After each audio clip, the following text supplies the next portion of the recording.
guys, this is Mario and welcome to my channel.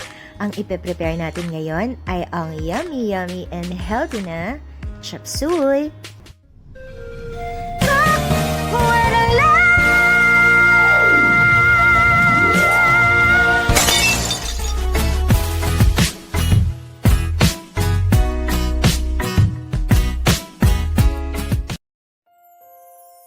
Ito na po ang ating mga ingredients: chopped garlic, onion, red bell pepper,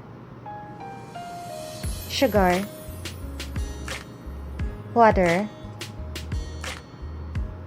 soy sauce, salt,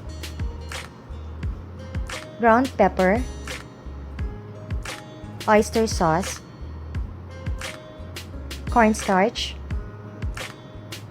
pork, squid ball, chopped celery,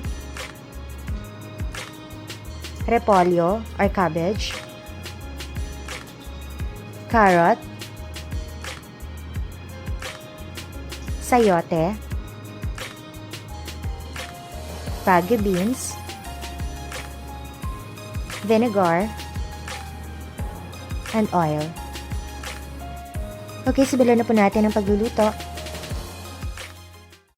So, nagpainitan po tayo ng oil sa ating pan. Ilagay na natin yung garlic.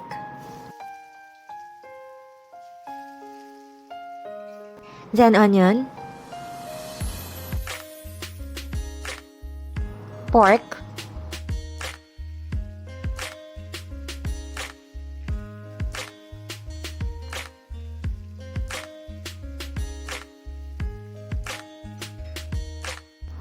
Squid ball. So guys, pwede nyo rin lagyan ng pork liver, chicken, or shrimp, or kung ano yung gusto nyo pang idagdag na sahog.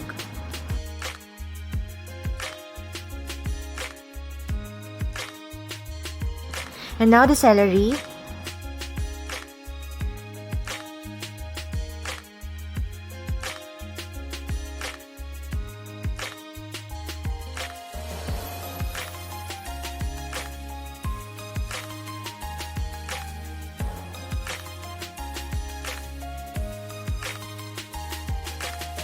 Oyster sauce,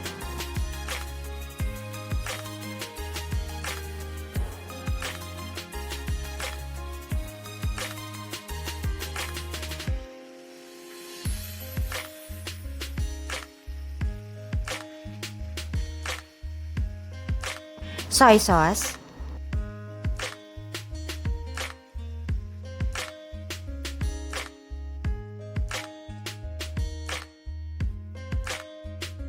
water,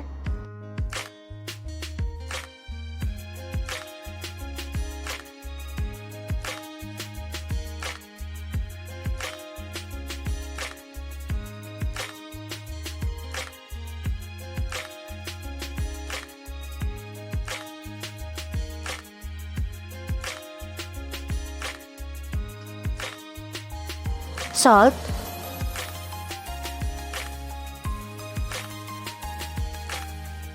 sugar,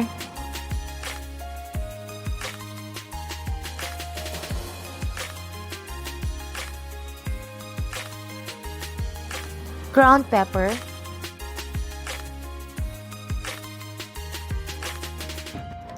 little vinegar. Bali nagsisilbing natural preservative ito upang ma-maintain yung freshness ng ating food. Hindi naman po siya makaka-apekto sa lasa. Okay, simmer po natin siya within 10 minutes. Takpan muna natin.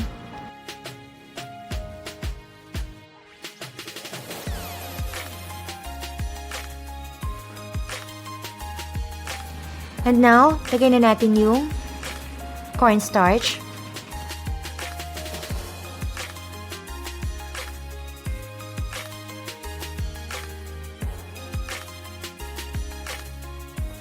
Then carrot.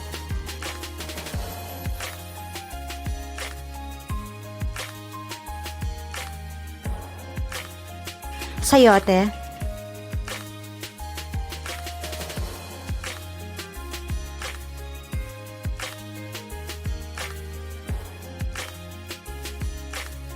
Baguio beans,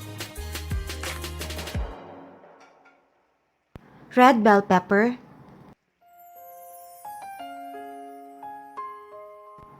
mix lang natin.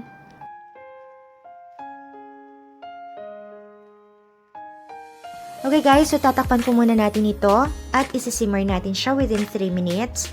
Then, ilalagay na natin ating repolyo or cabbage. Ito na rin po pala yung tamang sukat na ating mga ingredients. Screenshot nyo na guys!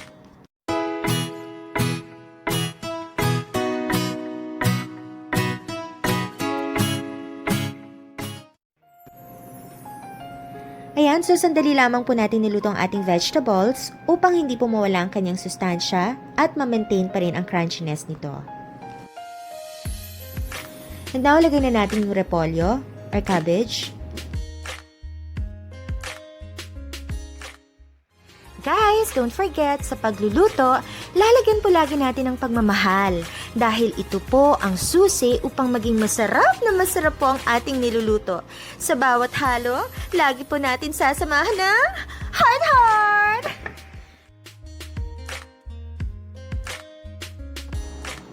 Ayan, so isisimmer lang natin siya ng 1 minuto at itatransfer na natin siya sa isang serving plate. Takpan muna natin.